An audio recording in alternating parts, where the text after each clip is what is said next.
You may be a new viewer, or maybe, you just haven't heard too many of these incidences like what happened to Hastings.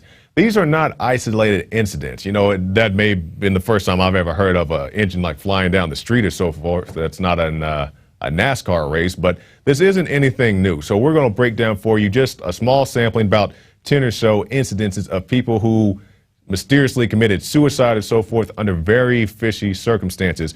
We'll go now to this first one, a recent one. FBI killing of man with ties to Tsarnaev, self-defense or excessive force. We'll skip down to after was there a knife. According to the preliminary FBI account, Tolchev became violent and lunged at the FBI special agent with a knife while being questioned about his ties to the alleged Boston bombing bomber Tamerlan Tsarnaev.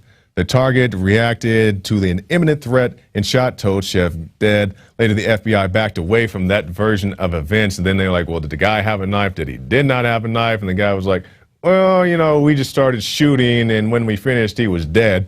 And that's pretty much what happened to that guy. A very unfortunate circumstance, just like the younger brother having his throat slit just out of nowhere. I'm not exactly sure how that happened. We'll move on to our next one. Kate Middleton hospital nurse dies in suspected suicide after being duped by a radio show. Now, this was a situation, maybe you guys remember it, maybe you don't. A radio show called and had a prank call and said, oh, I'm the King of England, and oh, we just want to check on Kate, and, whatever. That's a horrible accent. Their accent was probably worse than mine. And they basically duped this woman into putting them through to the room that Kate was in, and a couple days later, she was pronounced dead not too far from the hospital, and the reports are saying that she killed herself. Another very fishy situation. I don't know why you would just up and kill yourself, but, it makes sense to some people. We'll move on to this.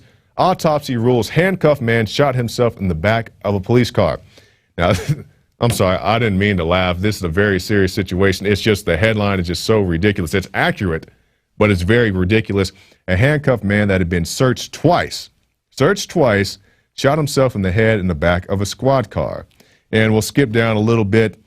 It says, police say Carter's handcuffs were double locked behind his back, and he was frisked twice before being placed in a squad car. But somehow he managed to pull out his .380 caliber Cobra semi-automatic firearm and shot himself in the back of the head. And once again, this is not a famous person or somebody had something to do with a famous incident, but this is just the type of tie-ins and cover-ups that can go on. I'm not saying this guy is innocent of any particular thing, but to shoot himself in the back of the head while handcuffed after being frisked twice, that sounds more than a little fishy to me. We'll move on to this.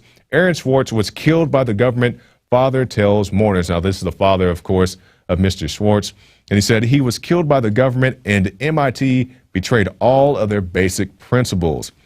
Facing the possibility of a long prison sentence if convicted of charges that he illegally downloaded millions of academic journal articles, Swartz hanged himself in his New York apartment Friday. Now, this is the reposting of an article. I definitely don't believe that.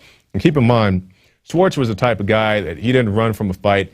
He was facing, a lengthy prison sentence. He was offered a plea deal of 3 months and said no to that. So why you would turn down a plea sentence of 3 months and then go and kill yourself, I don't exactly understand. 3 months isn't all that.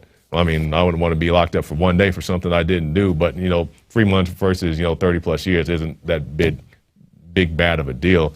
Now we're gonna move on to Terrence Yankee. Now you can see right there at the top of the page, you may be familiar with him from A Noble Lie, a video we sell in the InfoWars shop. Mr. Yankee, well, I just want to read. Let's scroll down a little bit and we'll go on here. On May 11th, 1996, the New York Times ran a story with the headline, "A policeman who rescued 4 in bombing kills himself."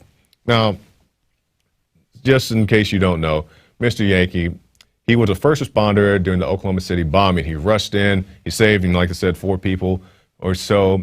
And then some things started happening. Maybe he saw a couple things that he wasn't supposed to see. And the article goes on to detail his very graphic and brutal, quote, suicide. I don't believe that for 1 second, but the suicide, if we can go back to the article. He said he was said to have slit his wrist, his neck, causing him to nearly bleed to death in his car, and then miraculously climbed a barbed wire fence. And then he was purported to have walked over a mile in distance through a nearby field and eventually shot himself through a very unusual angle. So keep in mind, this is a man who allegedly slit his wrist, slit his throat, went out, hiked a mile or so, hopped a barbed wire fence, and then just decided this is a good place to die and shot himself in the head. And that's what the official story is. And if you say that makes absolutely no sense, I don't think I could walk across the street if I slit my wrist. If nothing else, just for the sheer panic of it, yeah, I would agree with you. But according to the official story, that's what happens to these whistleblowers and people who just happen to see more than what they were supposed to see. We'll move on now to D.C. Madam predicted she would be suicided. Now, this is somebody who was a regular guest on the Alex Jones radio show. And let's go down to the second paragraph. If taken into custody, my physical safety and most probably my life would be jeopardized. And she said this in 1991. She said, rape, beating, maiming, disfigurement, and more likely murder disguised in the form of just another jailhouse incident or suicide await me. And we'll scroll down a little bit more. Fraley had threatened to release the names of well-known clients to our upscale call girl ring, including those of one Dick Cheney. So when you mess around with these big, powerful guys, people like Cheney, and I'm not, maybe I shouldn't call Cheney big and powerful, these infamous guys, death could be easily a coming for you. And I remember hearing Alex Jones talk about this, not just him, but other people as well. We'll move on to this. Only eyewitness to Breitbart's death disappears. Now, this article details not only the death of Andrew Breitbart, but also his coroner. And I believe that's in the first sentence up there. It says, following the suspected arsenic poisoning of his forensic technician. So there's another guy. But let's go down to the second paragraph. 26-year-old Christopher Lassiter saw Breitbart drop dead like a sack of potatoes on March 1st. Hours before Breitbart was set to release a damning video that showed Barack Obama fraternizing with the Weather Underground terrorist Bill Ayers. And if I remember correctly, Bill Ayers is now calling Obama the terrorist. So that's a very strange turn of events. But there you go, Mr. Breitbart dropped dead, just like the article says. He had some very solicit, maybe that's not the word, the very infamous footage of Obama, photographs and so forth, saying that he was affiliated with various groups, and he just ends up dropping dead like a sack of potatoes. And also his coroner died.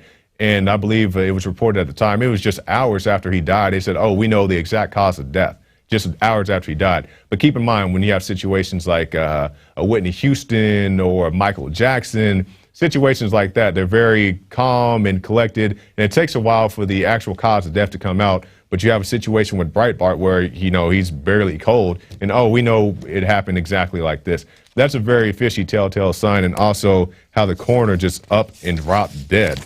Now we're coming to the end of our segment here, but let's go to this one.